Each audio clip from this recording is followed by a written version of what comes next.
Before we start today's video, I want to provide a warning to those with severe arachnophobia. If you have a fear of spiders or arachnids in general, it is recommended that you do not watch this video, or at the very least, watch at your own discretion. With that being said, we hope you enjoyed today's video.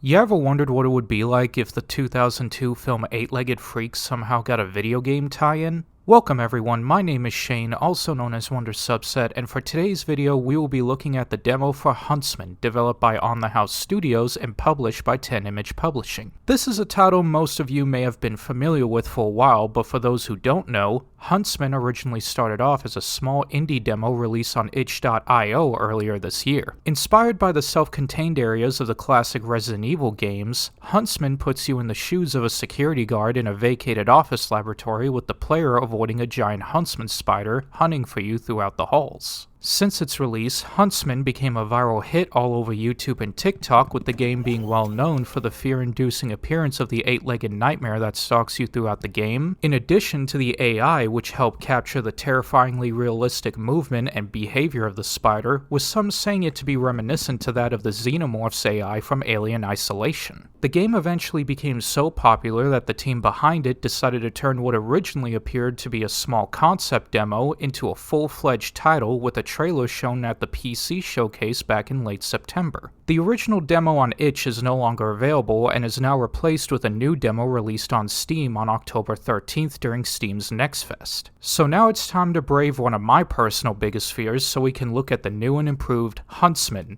Huntsman.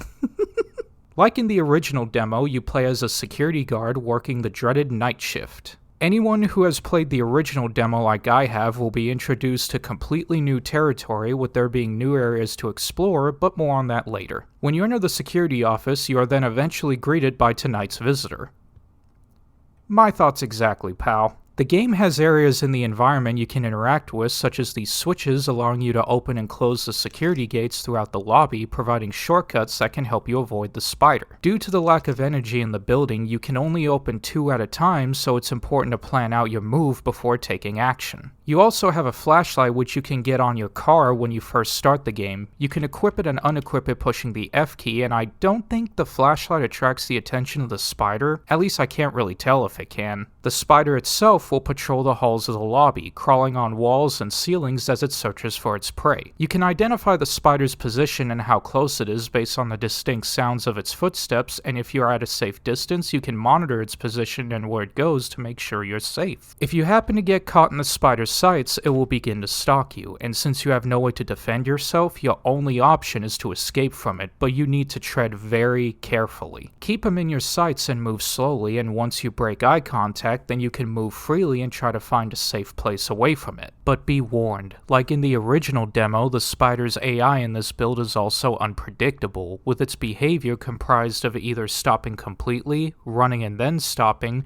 or sometimes it can even immediately give chase if it chooses to. And when you try to escape, whatever you do not try to sprint away from it, as it will immediately become aggressive and will chase you down. It's also a lot faster than you, so even if you try to get away from it, it will catch up to you in a matter of seconds. Even if you manage to break its line of sight, I would still suggest caution, because if close enough, he can still start chasing you the moment you run. You can also pick up and throw smaller objects you find throughout the game, which can be used to help distract the spider, in addition to destroying things like glass cases to obtain key items, such as the key leading downstairs to the maintenance area. And if you thought the lobby was bad when dealing with the Huntsman, it gets a whole lot worse in the maintenance area, as this place is infested with several orb weaver spiders. Most of them will just be vibing on the ceiling, while some will already be hanging upside down or hanging in front of doors waiting for something to get close enough. This area alone will trigger the PTSD of all Skyrim veterans who experienced that dreaded part in Bleak Falls Barrow during their first playthrough. The orb weavers that are on the ceiling will usually wait until you cross its path, then will slowly descend to you. They're very silent too, so you won't know one is about to get to you until it's too late, unless you keep looking up.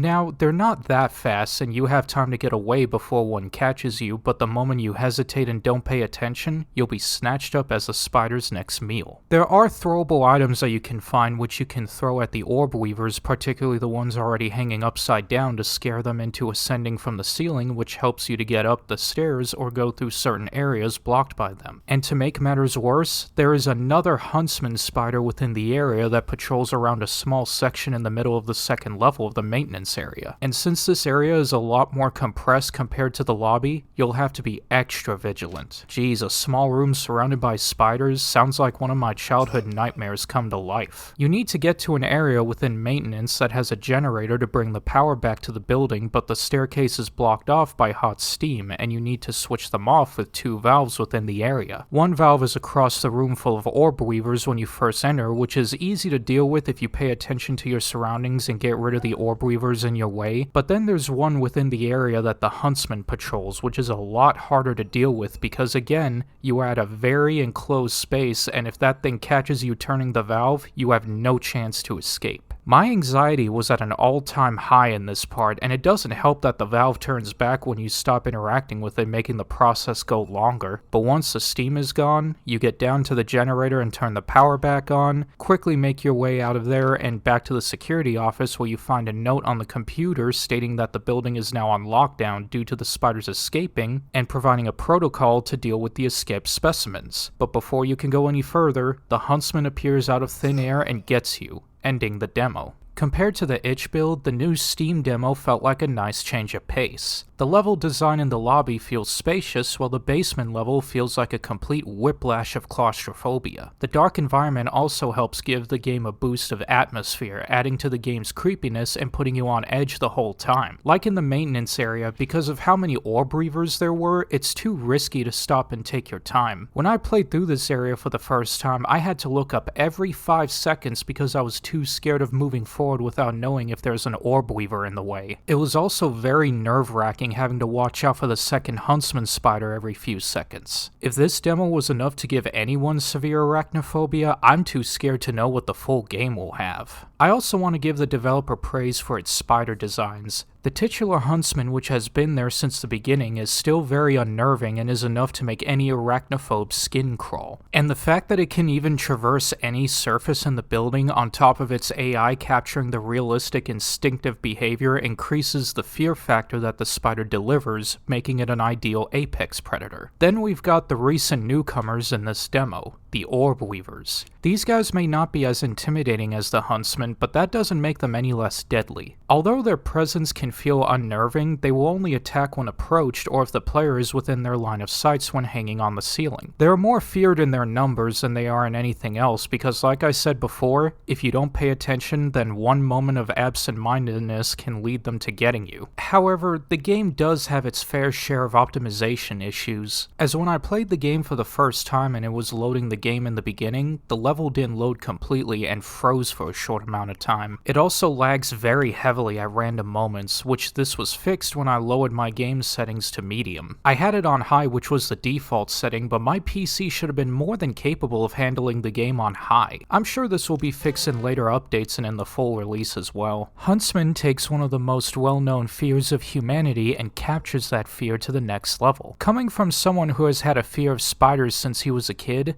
this was a game that really tested my anxiety. Although I am someone who likes to test and face my fears to see if I can pull through, and while this game did scare me, I don't think it comes as close to the fear I had of the spiders in the original Resident Evil games or even the frostbite spiders in Skyrim. Performance issues aside, OnTheHouse did a great job with their demonstration of their ambitious project, and for those who are interested in the game, the full release will be sometime next month in November. Be sure to check out the game's Steam page and wishlist the game if you are interested, and also be sure to check out the developer's social media pages for updates on the game. Thank you all for watching, and have a good day.